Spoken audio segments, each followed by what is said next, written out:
Nếu một người kể lại được rất rõ một trải nghiệm cõi chết xảy ra lúc tim đã ngừng đập và đội hồi sức đang dốc sức kéo họ trở lại, phản xạ đầu tiên của thời đại này là tìm cách nén cảm giác đó xuống thành sự nhiễu loạn thiết bị.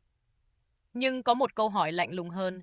Nếu những hồ sơ lâm sàng như vậy không chịu biến mất, phải chăng vấn đề không chỉ nằm ở phòng cấp cứu, mà là ta đã quá vội hiểu ý thức như một hiện tượng cơ học khép kín? Chào bạn, đây là The Human Threshold. Hôm nay ta không bàn việc tâm linh mờ ảo, mà trò thẳng mặt sự kiêu ngạo của nền y học tự tin, khi ý thức từ chối tắt đi cùng lúc với biểu đồ nhịp tim. Vì sao nghiên cứu về NDE hay trải nghiệm cận tử lại gây khó chịu đến thế với trí thức khoa học hiện đại? Bởi vì nó trực tiếp đụng chạm vào thứ vốn đã xem là đóng nắp vĩnh viễn, giới hạn phần người. Mô hình sinh học hiện hành thiết kế cực kỳ gọn gàng. Họ dạy rằng mọi suy nghĩ, ký ức và toàn bộ cái tôi kia chỉ là ảo ảnh sinh ra từ những tràng tế bào neuron phóng điện. Não chết hoặc ngưng hoạt động ở mức phẳng sóng điện não đồ, thì cuộn phim mang tên ý thức cũng lập tức sập nguồn. Vô thức hoàn toàn. Không có trải nghiệm nào thoát xác ngoài phần cứng cơ thể. Thế nhưng, từ những nghiên cứu quy mô lớn như dự án Aware của tiến sĩ Sam Parnia, những bản báo cáo thực tế từ chối nằm im phục tùng. 1% bệnh nhân sống sót sau cơn ngừng tim đột ngột thuật lại được trạng thái lucidity, sự nhận thức sắc sảo rực rỡ mang tính chuỗi. Họ thuật chính xác biện pháp y tá áp dụng, mô tả đúng mẩu chuyện của bác sĩ ngay lúc máy quét não khẳng định họ phẳng sóng. Một cơ quan sinh lý ngừng bơm máu, làm sao duy trì được nhận thức tuyến tính hoàn hảo đến thế? Đây là khe nứt làm đau đầu mọi tư tưởng duy vật. Điều cần rạch ròi, nghiên cứu của Parnia hay bác sĩ Pim Van Lommel không ép bạn tin thiên đường. Chúng không vẽ bản đồ cõi âm, cũng không dành làm phái viên truyền đạo.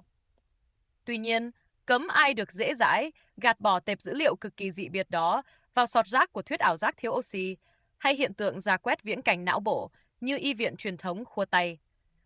Tần suất và tính kiên cường của khối dữ liệu này đủ sức nện búa vào mô hình brain only. Xuyên thủng nền tảng quy chụp rằng não bộ chạy thì tâm trí mới định danh.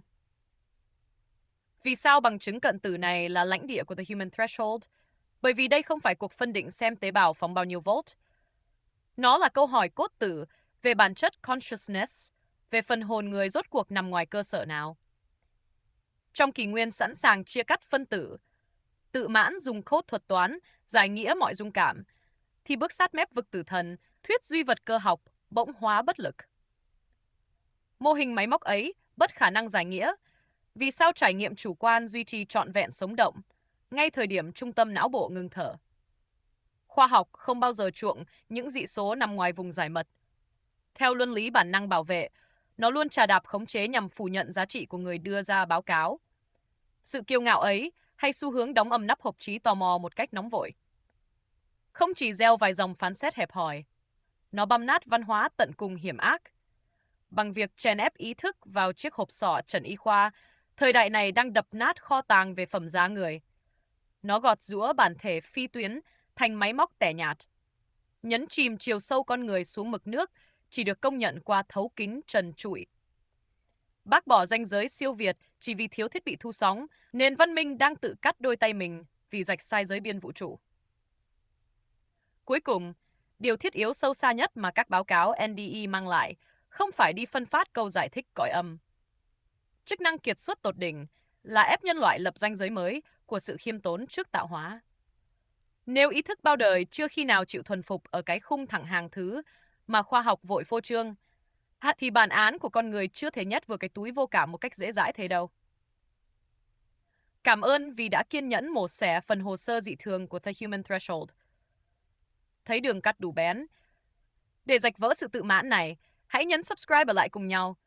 Không gian vắng lặng này còn nhiều dải màu khuất lấp chờ phơi bày. Mến chào hẹn chạm mặt sớm.